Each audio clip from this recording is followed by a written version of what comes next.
হরে কৃষ্ণ কৃষ্ণ কৃষ্ণ হরে হরে, হরে রাম রাম রাম হরে হরে। ওম শ্রী পরমাত্মনে নমঃ। প্রিয় ভক্তবৃন্দ, আপনাদের সবাইকে স্বাগতম আমাদের রাধেশ্যাম চ্যানেলে। আজকের ভিডিওতে আমরা জানব পাপমোচনী একাদশী 2026 কবে, এর গুরুত্ব কী, কীভাবে এই ব্রত পালন করতে হয় এবং পবিত্র ব্রত কাহিনী। হিন্দু ধর্মে একাদশী তিথি অত্যন্ত পবিত্র। বিশ্বাস করা হয় যে ভগবান বিষ্ণুর আরাধনা করলে জীবনের পাপ নাশ হয় এবং সুখ শান্তি লাভ হয়। পাপমোচনী একাদশী 2026 কবে? 2026 সালে পাপমোচনী একাদশী পালিত হবে 15 মার্চ রবিবার। একাদশী তিথি শুরু 14 মার্চ সকাল 8:10। একাদশী তিথি শেষ 15 মার্চ সকাল 9:16। ব্রত পালন 16 মার্চ সকাল 6:30 থেকে 8:54 মধ্যে। এই দিনে ভক্তরা ভগবান বিষ্ণুর পূজা করেন এবং উপবাস পালন করেন। পাপমোচনী একাদশীর গুরুত্ব। পাপমোচনী শব্দের অর্থ হল পাপ থেকে মুক্তিদানকারী। শাস্ত্র অনুযায়ী এই একাদশীর ব্রত পালন করলে জীবনের পাপ দূর হয়, মানসিক শান্তি পাওয়া যায়, নেতিবাচক শক্তি দূর হয়, ভগবান বিষ্ণুর কৃপা লাভ হয়। এই একাদশীকে বাংলা নতুন বছরের আগে আত্মশুদ্ধির একটি বিশেষ সুযোগ বলেও মনে করা হয়। হিন্দু শাস্ত্র অনুযায়ী বছরের প্রতিটি একাদশী অত্যন্ত পবিত্র, কিন্তু চৈত্র মাসের কৃষ্ণপক্ষের একাদশীকে বলা হয় পাপমোচনী একাদশী। পাপমোচনী শব্দের অর্থ হল যে একাদশী মানুষের সমস্ত পাপ দূর করে তাকে পবিত্র করে। এই একাদশীর কাহিনী স্বয়ং শ্রীকৃষ্ণ মহারাজ যুধিষ্ঠিরকে বলেছিলেন।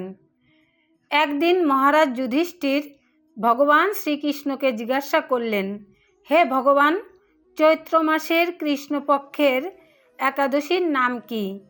এই ব্রত পালন করলে মানুষের কি ফল লাভ হয়? তখন ভগবান শ্রীকৃষ্ণ বললেন, হে রাজন, এই একাদশী অত্যন্ত পবিত্র।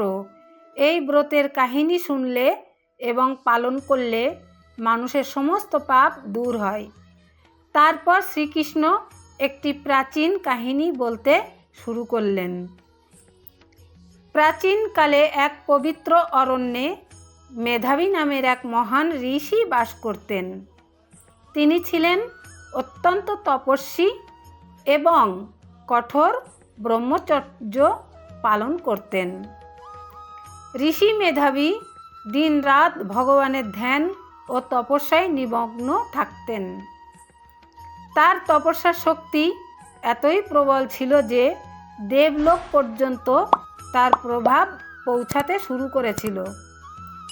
এতে দেবতারা কিছুটা উদ্বিগ্ন হয়ে পড়লেন।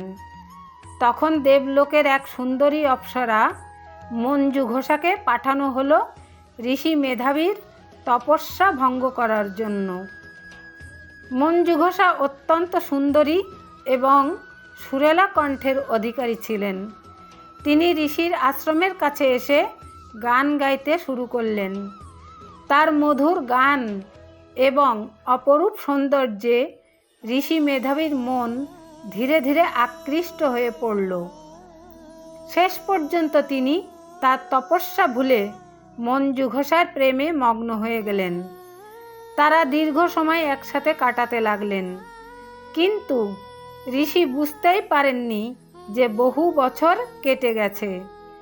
একদিন হঠাৎ তার চেতনা ফিরে এলো এবং তিনি বুঝতে পারলেন যে তিনি তপস্যা থেকে বিচ্যুত হয়েছেন।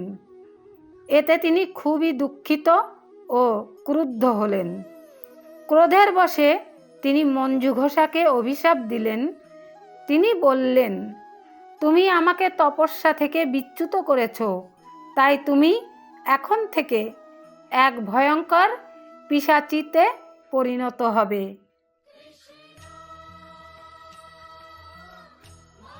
ঋষির অভিশাপ শুনে মঞ্জু ঘোষা খুবই ভীত ও দুঃখিত হয়ে পড়লেন। তিনি ঋষির কাছে ক্ষমা প্রার্থনা করতে লাগলেন। তখন ঋষি মেধাবী বললেন, যদি তুমি চৈত্র মাসের কৃষ্ণপক্ষের পাপমোচনী একাদশী ব্রত পালন করো, তাহলে এই অভিশাপ থেকে মুক্তি পাবে।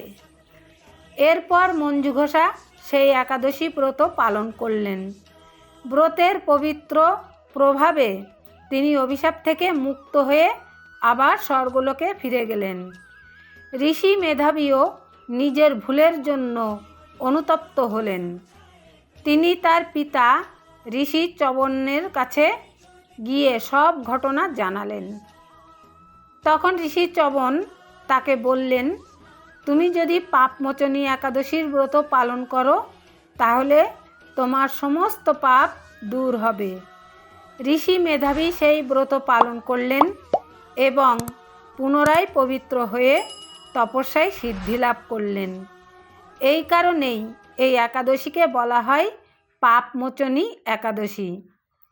শাস্ত্রে বলা হয়েছে, যে ব্যক্তি ভক্তি সহকারে এই ব্রত পালন করে, তার জীবনের সমস্ত পাপ দূর হয় এবং সে ভগবান বিষ্ণুর আশীর্বাদ লাভ করে। পাপমোচনী একাদশী ব্রত পালনের নিয়ম। এই ব্রত পালনের কিছু নিয়ম আছে। 1. ভোরে স্নান করে পরিষ্কার পোশাক পরতে হবে। 2. ভগবান বিষ্ণুর ছবি বা মূর্তি স্থাপন করে পূজা করতে হবে। 3. তুলসী পাতা, ফুল, ধূপ ও প্রদীপ অর্পণ করতে হবে। 4. সারাদিন উপবাস ও ফলাহার করতে হবে। এবং 5.